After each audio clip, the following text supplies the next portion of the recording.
You must have heard the story of a sculptor who was working on a block of marble. A passerby saw him and said, "How do you make such beautiful statues out of this stone?" The sculptor smiled and said, "Sir, the statue is already inside the stone. I just removed what is not part of it." Dear friends, that is what God is doing in each one of us.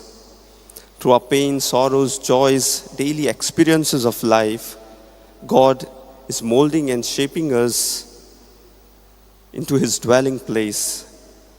He gently removes all that does not belong to us or all that should not belong to us, our selfishness, our pride, our anger, and forms us into His temple where His Spirit can abide because we are part of His family.